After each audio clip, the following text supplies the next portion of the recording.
ഈ വർഷത്തെ മൺസൂൺ പതിവിലും കുറവായിരിക്കുമെന്ന ഇന്ത്യൻ കാലാവസ്ഥാ കേന്ദ്രത്തിന്റെ ആദ്യഘട്ട പ്രവചനം കേരളത്തെ കാര്യമായി ബാധിക്കില്ലെന്ന് സൂചന. ജൂൺ മുതൽ സെപ്റ്റംബർ വരെ കേരളത്തിന്റെ കാലവർഷ ലഭ്യതയിൽ കാര്യമായ കുറവുണ്ടാകില്ലെന്ന് സ്വകാര്യ ഏജൻസിയായ സ്കൈമെറ്റ് വിലയിരുത്തുന്നു. എൽ നിനോ പ്രതിഭാസം ഓഗസ്റ്റിൽ സാന്നിധ്യം അറിയിക്കുമെന്നാണ് ഇന്ത്യൻ കാലാവസ്ഥാ കേന്ദ്രം പറയുന്നത്. 2015 ശേഷം ആദ്യമായാണ് കാലാവസ്ഥാ വിഭാഗം മൺസൂണിന്റെ തോത് കുറയുമെന്ന് പ്രവചിച്ചിട്ടുള്ളത്.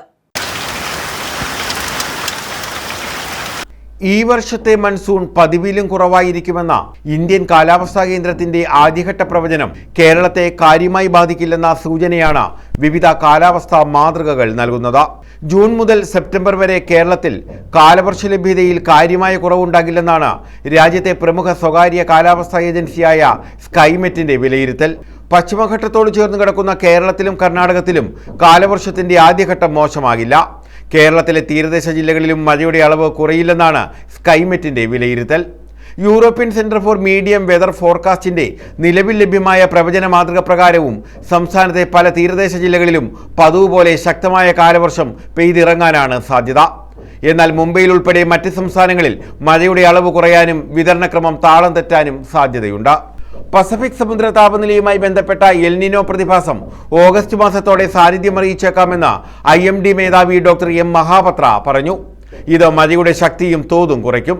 എന്നാൽ ബംഗാൾ ഉൾക്കടലിലെയും അറബിക്കടലിലെയും സമുദ്ര താപനില മാറിമറിയുന്നത് മൂലമുണ്ടാകുന്ന ഇന്ത്യൻ ഓഷ്യൻ ഡൈപോൾ എന്ന സമുദ്ര താപന ദ്വന്ദ്വ പ്രതിഭാസം നീരാവി പകർന്ന ഇന്ത്യൻ മൺസൂണിന്റെ രക്ഷയ്ക്കെത്തുമെന്ന നേരിയ പ്രതീക്ഷ IMD ഉപേക്ഷിച്ചിട്ടില്ല. മാസത്തിൽ ഒരിക്കലെത്തുന്ന ആഗോള മഴപ്പാത്തി അനുകൂലമായാലും മഴ കോരിച്ചൊരിയും. ഇത് കേരളത്തിന് മുകളിലൂടെ മൺസൂൺ കാലത്ത് കടന്നു പോകുമെന്ന് തന്നെയാണ് പ്രതീക്ഷ. 2015 ശേഷം ഇതാദ്യമായാണ് കാലാവസ്ഥാ വിഭാഗം മൺസൂൺ തോത് കുറയുമെന്ന് പ്രവചിച്ചിരിക്കുന്നത്. 1960 ശേഷം 16 തവണ എൽ നിനോ പ്രത്യക്ഷമായതിൽ 9 തവണ രാജ്യം കടുത്ത വരൾച്ച നേരിട്ടു. 2002, 2009, 2015 വർഷങ്ങളിലായിരുന്നു ഇത് ഏറ്റവും രൂക്ഷം.